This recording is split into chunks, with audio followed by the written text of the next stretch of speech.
సంధ్యా theatre తొక్కిసలాట కేసులో సంచలనం నమోదైంది. సంధ్యా థియేటర్ యాజమాన్యానికి పోలీసులు షోకాస్ నోటీసులు జారీ చేశారు. థియేటర్ లైసెన్స్ ఎందుకు రద్దు చేయకూడదో చెప్పాలంటూ కూడా పోలీసులు నోటీసులు అందించిన విజువల్స్ మీరు చూస్తున్నారు ఆర్టీవీ స్క్రీన్ మీద. తొక్కిసలాట ఘటనలో మొత్తం 12 లోపాలను గుర్తించారు పోలీసులు. ఈ నెల 22లోగా అంటే 10 రోజుల సమయం ఇవ్వడం జరిగింది. ఇప్పటికే 12వ తారీఖున నోటీసులు ఇచ్చారు పోలీసులు. ఈ నేపథ్యంలో మరో 10 రోజుల్లో వివరణ ఇవ్వాలంటూ కూడా షోకాస్ నోటీసులు జారీ చేశారు సంధ్యా థియేటర్ యాజమాన్యానికి. దానికి సంబంధించిన బ్రేకింగ్ న్యూస్ చూస్తున్నారు. ఈ నేపథ్యంలో ఈ నెల 22లోగా వివరణ ఇవ్వాల్సి ఉంటుంది. దానికి సంబంధించి ఆ డీటెయిల్ షోకాస్ నోటీస్ మీరు చూస్తున్నారు.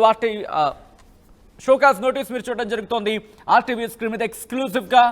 ఈ నేపథ్యంలో క్రౌడ్ మేనేజ్మెంట్లో థియేటర్ యాజమాన్యం ఫెయిల్ అయిందంటూ కూడా పోలీసులు చెప్పుకొచ్చారు. దాంతోపాటు థియేటర్ నిర్లక్ష్యం కారణంగా ఓ ప్రాణం పోయిందంటూ కూడా మెన్షన్ చేశారు. ఒక్కసారి ఆ కాపీ లెటర్ని మీరు చూస్తున్నారు.